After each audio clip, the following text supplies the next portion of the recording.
बुलावे तुझे यार आज मेरी गलियां बसाऊं तेरे संग में अलग दुनिया। এই মেয়েটা কি রে? কোন মেয়েটা? আরে ওই যে মাঝখানে একটা। ও আচ্ছা ওই মেয়েটা, ওর নাম হচ্ছে নাদিয়া, কলেজে নতুন অ্যাডমিশন নিয়েছে। তুই চিনিস কিভাবে? তোর পরিচিত কেউ নাকি? আরে পরিচিত হলো লাগে নাকি? আগামী এক মাস সিনিয়রদের কাজই তো হচ্ছে কোন ডিপার্টমেন্টে সুন্দরী মেয়ে অ্যাডমিশন নিয়েছে সেটা খোঁজ খবর রাখা। যাই, তুই না আজকে কাকে চিঠি দিবি? আজকে এক পাশে দিতে চিঠিটা আমাকে দে, আমি দিয়ে আসি। এই তোমাদের ভিতরে নাজিয়া কে? ছি আমি এই তোমার কি লজ্জা শরম বলতে কিছু নাই? সবে মাত্র কলেজে আসছো আর এর ভিতরে সিনিয়রদের চিঠি দেওয়া শুরু করছো? চিঠি হ্যাঁ চিঠি। এই তুমি ভাবলে কি করে? চেনা নাই জানা নাই হুট করে তুমি আমাকে প্রপোজাল পাঠাবা আর আমি অ্যাকসেপ্ট করে নিব, এতই সোজা? আসলে এই নিজেকে কি ভাবো? একটু সে যোগে যে কলেজে এন্ট্রি নিবা, মুস্কি হাসি দিবা আর অমনি সিনিয়ররা প্রেমে পড়ে যাবে। Is it like that? দেখুন ভাইয়া, আপনার কথা ভুল হচ্ছে। ভাইয়া? এই আমি কারো ভাইয়া না, আজকে ভাইয়া, দুদিন পরে ভাইয়া থেকে ছাইয়া ছাইয়া, তাই তো? তোমাদের মতো মেয়েদেরকে না আমার খুব ভালো মতো চেনা আছে। বিশ্বাস করুন, আমি আপনাকে কোনো চিঠি দিই না। শোনো, এই কলেজের সিনিয়র হিসেবে আমার একটা মান সম্মান আছে, সাংঘাতিক ব্যাপার। সবাই যদি জানতে পারে ধুনের মেয়েরা আমাকে প্রেমপত্র পাঠায়, আমার মান সম্মান কোথায় থাকবে? এই ভোটটা যেন দ্বিতীয়বার আর পুনরাবৃত্তি না হয়। কি রে, কলেজে আসতে না আসতে সিনিয়রদের চিঠি দেওয়া শুরু করলি? আরো কয়েকটা দিন ওয়েট করলে তো সিনিয়ররাই তোর পিছনে লাইন দিয়ে দাঁড়িয়ে থাকে। চুপ কর, আমি কেন ওনাকে চিঠি দিতে যাবো? আমি তোমাকে চিনিই না।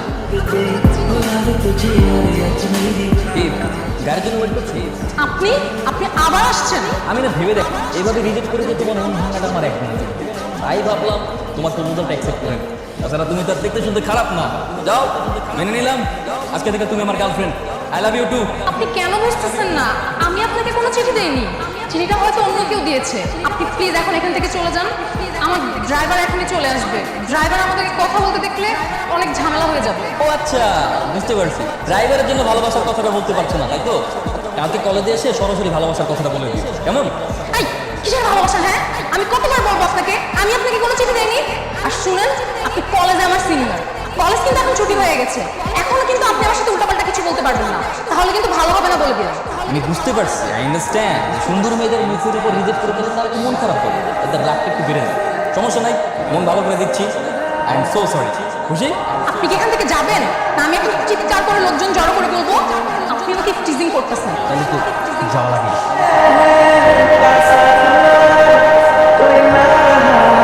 আবার কি চাই? ছি ছি, চাইতে আসবো কেন? আমি তোমার বয়ফ্রেন্ড, আমি তো তোমাকে দিতে এসেছি। কি দিতে এসেছেন? এই যে গিফট, এটা আমি, এটা তুমি। আজকে আমাদের রিলেশনের দ্বিতীয় দিন না, তাই তোমার জন্য গিফট নিয়ে এসেছি। শুনেছি নতুন নতুন রিলেশনশিপে গেলে গার্লফ্রেন্ডকে গিফট দিলে গার্লফ্রেন্ড খুশি হয়। আমি তো খুশি হচ্ছি না। আমি কি আমার মুখ দিয়ে আপনাকে একবারও ভালোবাসা শব্দটা বলেছি? এদের বুক ফোটে কিন্তু মুখ ফোটে না। ভালোবাসার কথা সরাসরি আমাকে বলতে না পেরেই তো চিঠি লিখে পাঠিয়েছিলে। আর বাকিটা তো আমি তোমার চোখের চাহনি দেখেই বুঝে ফেলেছি। বেশি বোঝা স্বাস্থ্যের পক্ষে ক্ষতিকর। তাই চল। কিন্তু আমার গিফটটা? আপনার গিফট আপনার কাছেই রাখা।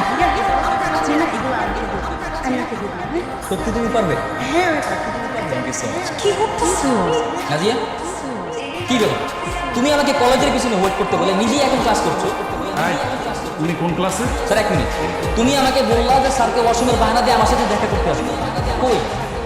শোনো, এইভাবে চলতে থাকলে আমি কিন্তু তোমার সাথে রিলেশন কন্টিনিউ করতে পারবো। I am really so sorry. Nazia, stand up. স্যারকে ওয়াশরুমের বাহানা দেখিয়ে ক্লাসের বাইরে দেখা করার প্ল্যান করছো না? স্যার, ক্লাসের বাইরে কান ধরে দাঁড়িয়ে থাকো, ক্লাস ছুটি না হওয়া পর্যন্ত ওইখানে দাঁড়িয়ে থাকো। যাও।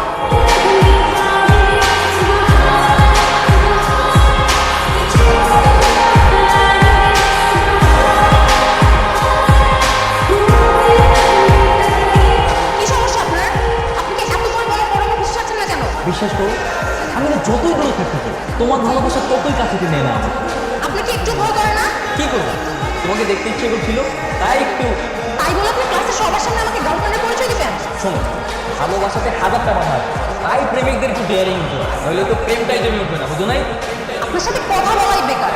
আমার তো মনে হচ্ছে আপনার মানসিক ডাক্তার দেখানো উচিত। তুই তো স্কুল লাইফ থেকে চাইতি একটা ডেয়ারিং ছেলের সাথে কলেজে উঠে প্রেম করবি। এখন তো মেঘনা চাইতেই বৃষ্টি। তুই পটানোর আগেই সাকিব ভাই ওটা বসে আছে, তাহলে তুই দুটো বলে সামনে বস না। ডেয়ারিং বলেছি, এতটাও ডেয়ারিং না যে সে ক্লাসের স্যারের সামনে আমাকে আই লাভ ইউ বলবে। আমি যদি ওকে আজকে আই লাভ ইউ বলি, কালকে দেখবি ঠিকই আমার বাবার সামনে বিয়ের প্রস্তাব নিয়ে হাজির হয়ে যাবে। আজকাল প্রেম করার জন্য ছেলেদের অভাব নেই, কিন্তু বিয়ের কথা বললে ওরা লেজ গুটিয়ে পালায়। ছেলেটাকে হাতছাড়া করিস না, এমন ডেয়ারিং ছেলে কলেজে আরেকটা পাবে।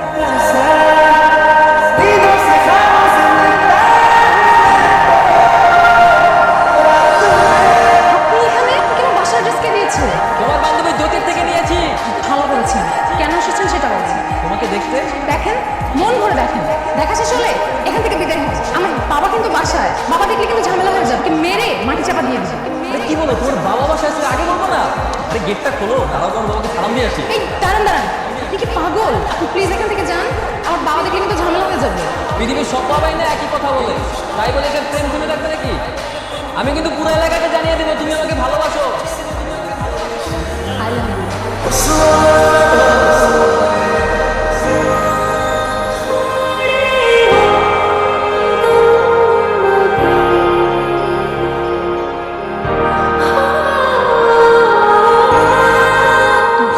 ক্লাস শেষ হলো, আমি ব্যাগটা নিয়ে আসি। কেন? তাহলে তাহলে টেম্পো চালাও আর আমি জিজ্ঞেস করলে করতাম। আরে তেমন কিছু না সবই বুঝি। স্যার, ওয়াশরুমে যাচ্ছি।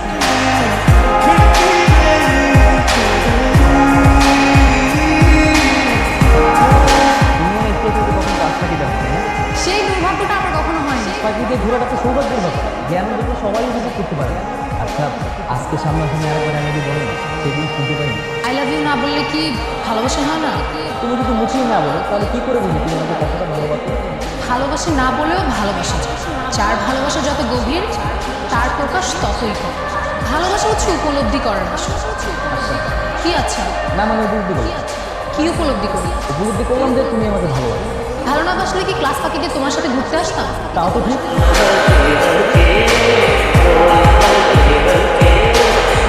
से